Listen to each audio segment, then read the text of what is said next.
अब जिंदगी में कुछ शब्द इतने इंपॉर्टेंट हैं कि अगर वो सिर्फ वो दो चार शब्द तुम अपने पास रख लो। धर्म को किसी के कहने पे फॉलो मत करो। माननीय रतन टाटा जी, जितना इस देश के बड़े बड़े उद्योगपतियों ने कमाया उतना इस व्यक्ति ने दान कर दिया। टोयोटा जापान की फॉर्च्यूनर ऐसी गाड़ियां ही निकालती है वो जो हिंदुस्तान के लोगों को बड़ी अच्छी लगती है। चीजें अगर तुमको समझ में आती हैं तो तुम परेशान नहीं होगे जिंदगी से। हमारी कुछ बातें मान लो। अब जिंदगी में कुछ शब्द इतने इंपॉर्टेंट हैं कि अगर वो सिर्फ वो दो चार शब्द तुम अपने पास रख लो तो भी तुम्हारी जिंदगी बहुत अच्छी हो जाए। एक है धर्म। धर्म को किसी के कहने पे फॉलो मत करो कि फलाने ऐसे कह रहे थे। हाँ, तुम फाइंड आउट करो, R&D करो। तुम भी तो पढ़े लिखे हो ना कि यार व्रत क्यों रहते हैं, नवरात्र क्यों रहते हैं। और फिर जब तुम्हें उस चीज के पीछे का वैज्ञानिक कारण दिखाई पड़ने लगेगा तुम्हें धर्म से लगाव हो जाएगा। एक तो शब्द धर्म हो गया, एक शब्द हो गया इंटरेस्ट। तुम चाहते हो प्रधानमंत्री तुमको फोन करेगा। कुछ ऐसा कर दो कि भारत की 50 करोड़ जनता तुमसे जुड़ जाए। प्रधानमंत्री तुम्हारे घर आके बैठेगा। भैया तो बिस्मार्क आप पढ़ाए थे, बहुत अच्छा लग रहा था ना। हाँ, क्योंकि जो आदमी ऊंचाई पे बैठा हुआ है उसके यही सब सिद्धांत हैं। इसलिए दुनिया में दो तरह की बस्तियां होती हैं सब जगह। एक आम आदमी की बस्ती, जैसे कानपुर में एक ऐसी जगह होगा जहां सिर्फ अमीर लोग रहते होंगे, ग्रीन पार्क है ना। ऐसे एरिया होंगे जहां सिर्फ कोठियां होंगी, 50 करोड़ 100 करोड़ 80 करोड़। और रेलवे लाइन के इस पार कुछ ऐसी बस्तियां हैं जहां झोपड़पट्टियां हैं। और दोनों एक साथ कभी नहीं रहेंगे।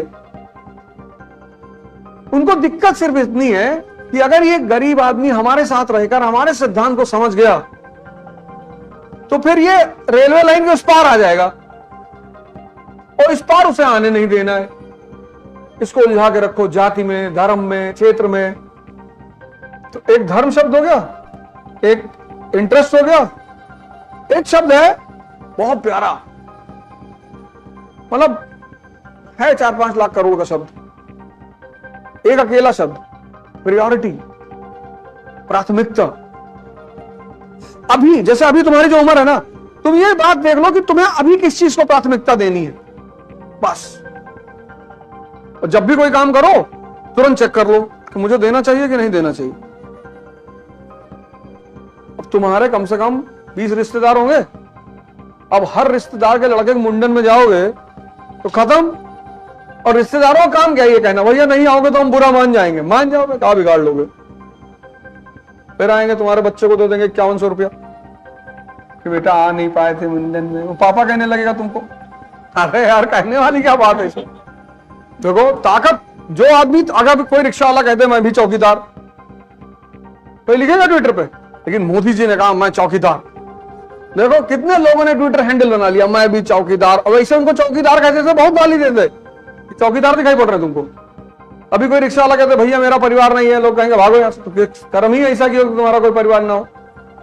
मोदी जी ने कह दिया कि ये भारत मेरा परिवार है, सब लिखने लगे मोदी का परिवार। तुम्हें ये सब चीजें देख के समझ में नहीं आता, तभी तो परेशान हो। प्राथमिकता सेट कर लो, एक वर्ड पकड़ लो, प्राथमिकता, प्रायोरिटी। तो जब भी कोई काम करो बस ये देखो कि ये मेरी प्रायोरिटी है, नहीं करना, बस सीधी बात। प्रायोरिटी नहीं है तो नहीं करना है, शुद्ध बात। अगर वो पर्टिकुलर चीज अभी मेरी प्रायोरिटी नहीं है तो अभी नहीं करना है। और चौथा शब्द है बहुत शानदार, अब बेशकीमती। उस शब्द की तो कोई मोल ही नहीं है, कोई अदा ही नहीं कर पाए। स्ट्रगल, संघर्ष। वीर तुम बढ़े चलो, धीर तुम बढ़े चलो, सामने पहाड़ों सिंह की दाल। इसीलिए तो बचपन ये सब चीजें पढ़ाई गई थी। अब तो बच्चों की किताब में पता नहीं कौन कौन सी पोएम आ गई है। Pocket is empty, you are crying, पता नहीं कौन राइम बना दिया इस तरह की। ये 4 शब्द तुम अपनी डायरी के फ्रंट पेज पे लिख लो कि मुझे अपने जीवन में इन चारों के सहारे आगे बढ़ना है। ये रतन टाटा जी, माननीय रतन टाटा जी, इतना बड़ा एग्जाम्पल आपके सामने, इतना बड़ा। इस व्यक्ति ने जो किया जीवन भर, मैंने देखा, मैं तो आप सबने देखा, ऐसा तो है नहीं कि हम ही ने देखा, आपने भी देखा, पूरे देश ने श्रद्धांजलि दी, irrespective of race, religion, caste, region, सब ने दिया। क्या इस आदमी ने धन नहीं कमाया? एकदम कमाया। इंडस्ट्रियलिस्ट, जितना इस देश के बड़े बड़े उद्योगपतियों ने कमाया उतना इस व्यक्ति ने दान कर दिया।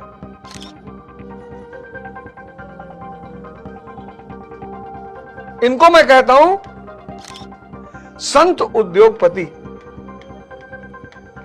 इसी बात की तो मैं चर्चा कर रहा हूं, संत उद्योगपति।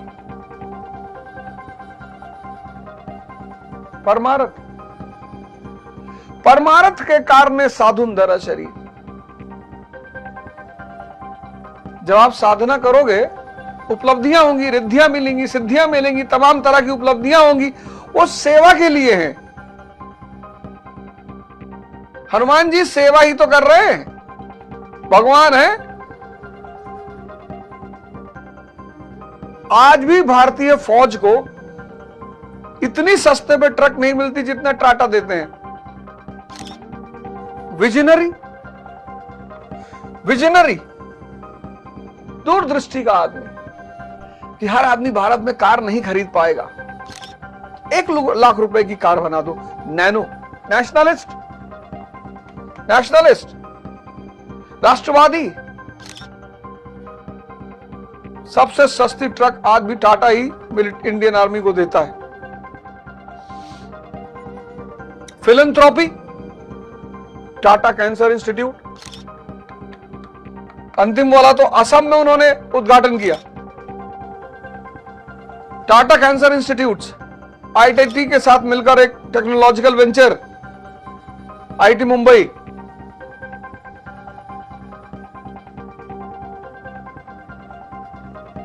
और एक व्यक्ति से जीवन में क्या आशा करोगे यार? सब तो किया उस आदमी ने।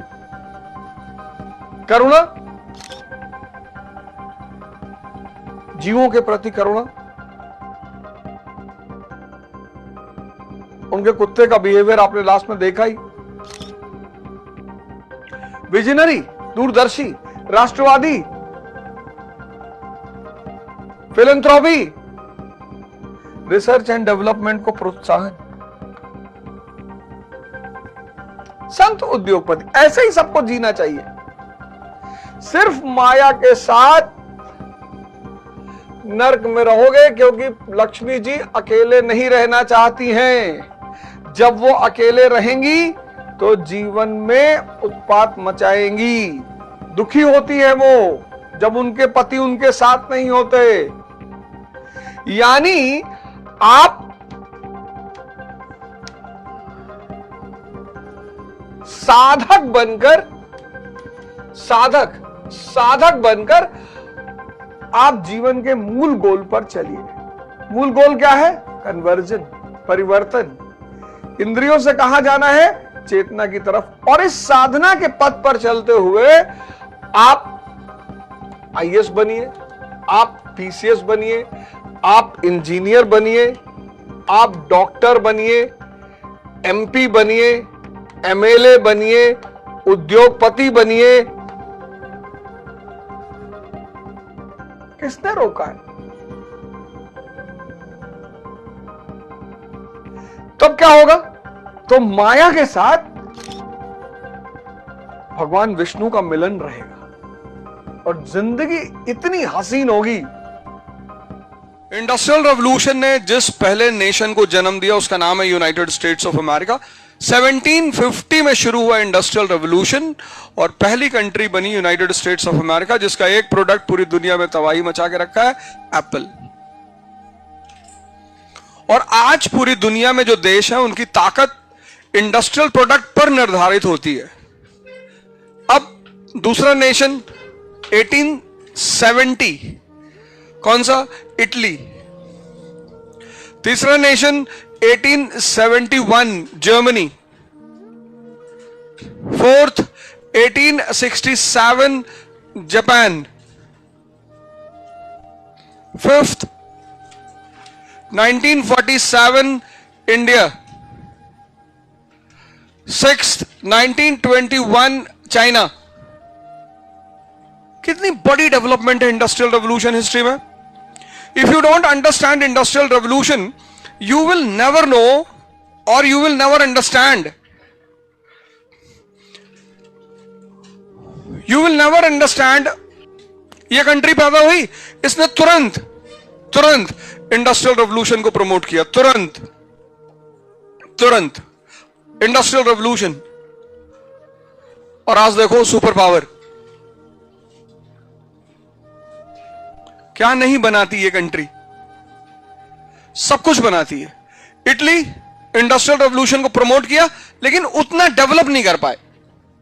जर्मनी, इसका तो कहना ही क्या है, पूरा ऑटोमोबाइल वर्ल्ड इस पर डिपेंड करता है. आज भी दुनिया के हर आदमी की तमन्ना है मर्सिडीज चलाने की, और नहीं चला पा रहा है तो कम से कम वोक्सवैगन पोलो तो खरीद ही लेगा वो, कि यार जर्मनी की गाड़ी चला रहे हैं. ऑटोमोबाइल में इनको कोई टक्कर नहीं दे सकता. एक कंपनी देती है टोयोटा, जापान की, वो भी इंडिया की वजह से. फॉर्च्यूनर, ऐसी गाड़ियां ही निकालती है वो जो हिंदुस्तान के लोगों को बड़ी अच्छी लगती है.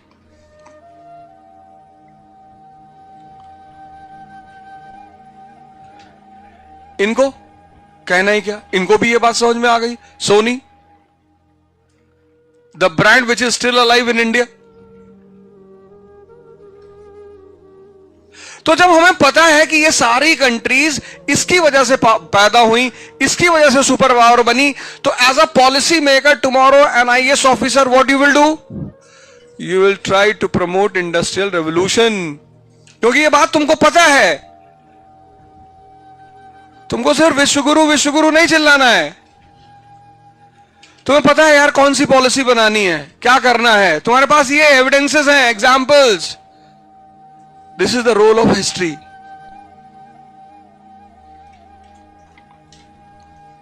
इसलिए इस चैप्टर को पढ़ना है, रटना नहीं है. क्या करना है, समझना है कि यार इंडस्ट्रियल रेवोल्यूशन क्यों हुआ. पिछली क्लास में हमने पढ़ा रीजंस. कोई भी चीज होगी तो उसके पीछे रीजंस होगा. तो क्यों हुआ, तो पहला रीजन ग्राउंड. एक ग्राउंड पैदा हुआ. कौन सा ग्राउंड, वर्ल्ड ट्रेड. अफ्रीका से लेते थे क्या, स्लेव्स, वर्कफोर्स. उस वर्कफोर्स को कहां लेके जाते थे, अमेरिका. वहां के माइंस में यूज करते थे, प्लांटेशंस में यूज करते थे. फिर अमेरिका की माइंस और प्लांटेशन का रॉ मटेरियल लेते थे, यूरोप आते थे, एशिया आते थे, वहां फिनिश गुड्स बनता था. और फिर वो पूरा फिनिश गुड्स पूरे एशिया यूरोप में रोटेट होता था. तो ग्राउंड बना वर्ल्ड ट्रेड. इस वर्ल्ड ट्रेड ने इतना ट्रेड बढ़ा दिया, इतनी डिमांड बढ़ा दी कि that demand was, it was not possible to fulfil that demand on human labour. भाई एक टेलर एक दिन में कितनी पैंट तैयार करेगा, 3. डिमांड है 3000 की, 30,000 की. And who is the mother of invention, necessity. इसने नेसेसिटी पैदा कर दी, इसने डिमांड बढ़ा दी कि साहब 3000 पैंट की डिमांड आ रही है.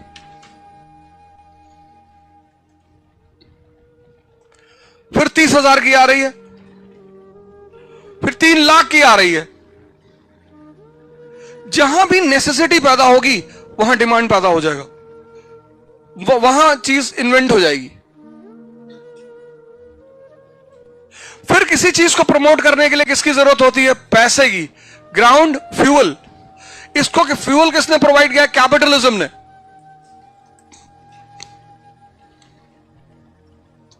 कि ले जाओ पैसा लगाओ. इस कैपिटलिज्म ने क्या किया, एक नई चीज पैदा की, royal societies. Royal society of London.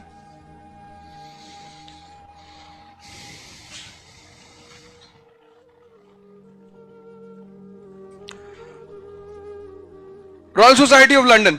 अब रॉयल सोसाइटी ऑफ लंदन क्या है, ऑर्गेनाइजेशन है. किसका, ब्रिटिश कैपिटलिस्ट एंड इंडस्ट्रियलिस्ट का. वो क्या करते हैं, पैसा फंड करते हैं. किसके लिए, R&D के लिए, रिसर्च एंड डेवलपमेंट. ऐसा कोई रॉयल सोसाइटी ऑफ बगदाद है, नहीं है. रॉयल सोसाइटी ऑफ डेमेस्कस, नहीं है. तो पैसा है अरब में, रिसर्च एंड डेवलपमेंट नहीं है.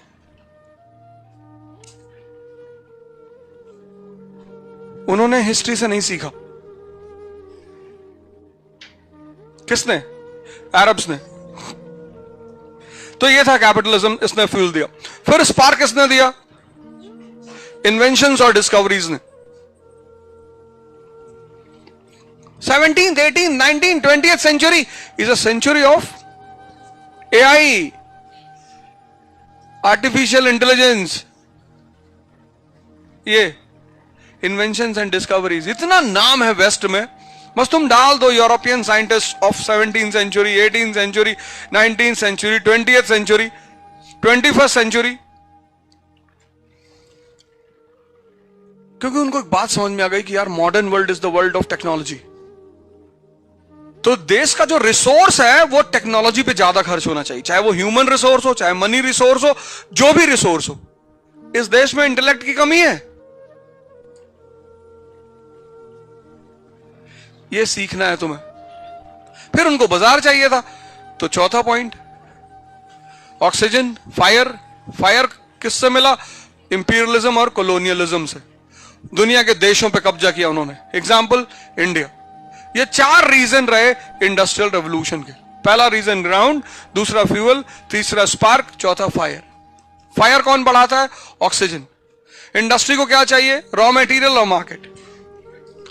ये इंडस्ट्री की ऑक्सीजन है, इसके बिना इंडस्ट्री सर्वाइव ही नहीं कर सकती। तो ऑक्सीजन उन्हें कहां से मिला? कॉलोनियों से। Colony like India. 1750 में इंडस्ट्रियल रेवोल्यूशन हुआ इंग्लैंड में। 1757 में कंपनी ने कब्जा किया भारत पे। कंपनी क्या करती थी? ईस्ट इंडिया कंपनी इंडिया का प्रोडक्ट ले जाके पूरी दुनिया में बेचती थी, ईस्ट इंडिया कंपनी। लेकिन जब 1750 में इंडस्ट्रियल रेवोल्यूशन हुआ इंग्लैंड में, तो प्रोडक्ट वो बना रहे हैं, तो चार्टर एक्ट ऑफ 1813 आ गया। End of east India companies monopoly in India. The door of India was open for British capitalist and industrialist. और फिर वहां का सामान भारत आने लगा। ये समझना है यार, ऐसे पढ़ना है। Indians 18th century. अब ये हैदराबाद निजामुल मुल्क 1748 में मर गया। उसके बेटे को, पोते को, सबको राजा बनना है। सब लड़ने लगे आपस में, नासिर जंग, मुजफ्फर जंग, सलाबत जंग, सब आपस में लड़ने लगे। ये बात ड्यूप्ले को समझ में आ गई, फ्रेंच गवर्नर ऑफ पांडिचेरी। और ये कंपनी वाले डिसिप्लिन्ड आर्मी तो अपने साथ रखते थे, क्योंकि इनको सी पायरेट से निपटना होता था, तो इनके साथ ट्रूप्स चलती थी। Disciplined, well trained and modern army. उसको पता चला ड्यूप्ले को कि यार ये तो आपस में लड़ रहे हैं सिंहासन के लिए, तो उसने मुजफ्फर जंग से कहा कि मैं बनाऊंगा तुमको राजा। उधर कर्नाटक में उसको चंदा साहिब मिल गया। चंदा साहिब ने कहा भैया हमको भी बना दो। बोले तुमको भी बना देंगे। फिर ड्यूप्ले, मुजफ्फर जंग, चंदा साहिब, इन तीनों ने मिलकर 1749 बैटल ऑफ अंबर अनवरुद्दीन को मार दिया, नवाब ऑफ कर्नाटक, और चंदा साहिब को बिठा दिया कर्नाटक के थ्रोन पे। 1751 नासिर जंग को मार दिया, मुजफ्फर जंग को बिठा दिया हैदराबाद की थ्रोन पे। अब जब मुजफ्फर जंग और चंदा साहिब ड्यूप्ले की मदद से बैठे, तो इन लोगों ने ड्यूप्ले को रिटर्न दिया। मुजफ्फर जंग ने एक शहर दे दिया, मसूलीपट्टनम। सिर्फ शहर नहीं, 20 लाख रुपया कैश सिर्फ ड्यूप्ले को। आर्मी को छोड़ो, Dupleix alone 20 lakh. Which year? 1749।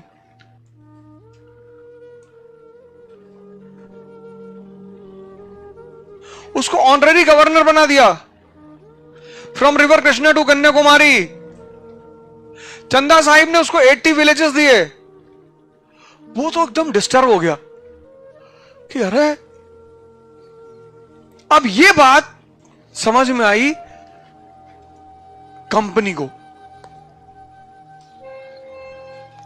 और कंपनी से पहले समझ में आई रॉबर्ट क्लाइव को। 1756 में बंगाल पहुंचा, उसने यही फॉर्मूला वहां लगा दिया कि राजा कौन बनेगा। मीर जाफर ने कहा सर, हाँ बोले बनाएंगे तो उसको राजा। Battle of Plassey, Jafar becomes the nawab of Bengal. Clive ने अकेले 50 लाख रुपया लिया उससे।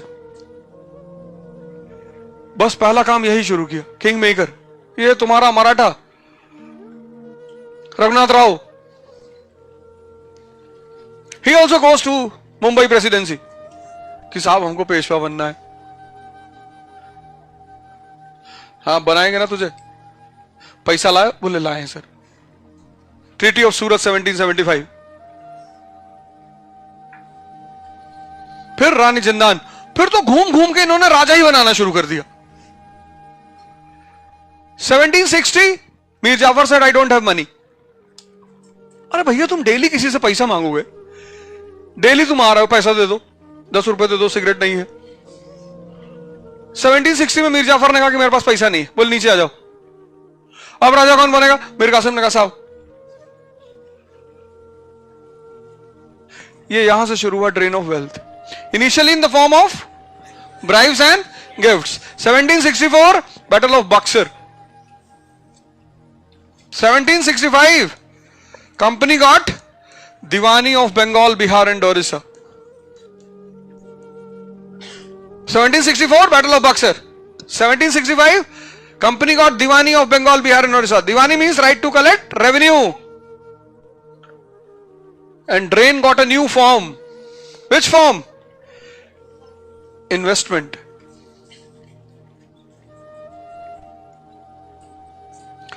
The drain of wealth got promotion through investment.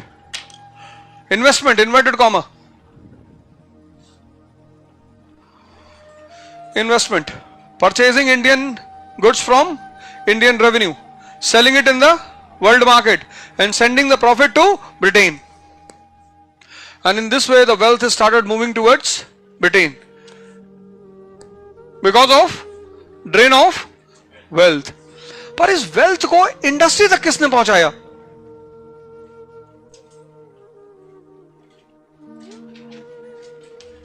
Wealth तो पहुंच गई, ये चैनलाइज कैसे हुई?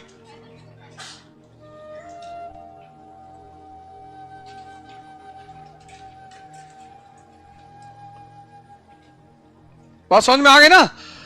अब क्लाइव तो पैसा लेके पहुंचा, तो क्लाइव के पैसे से इंडस्ट्रियल रेवोल्यूशन को कैसे प्रॉफिट हुआ?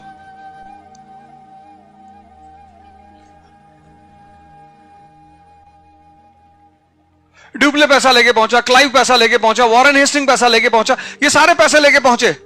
पर ये कैपिटलिस्ट थोड़ी है, कैपिटलिस्ट तो कोई और है।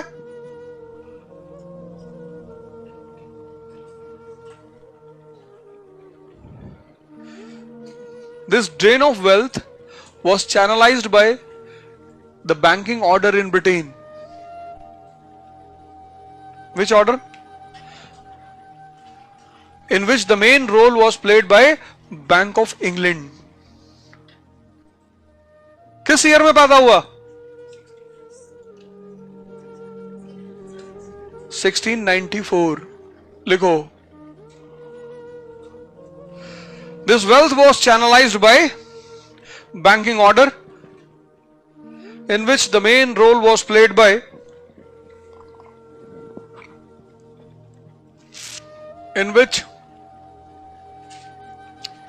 the main role was played by Bank of England, created in 1694. 1694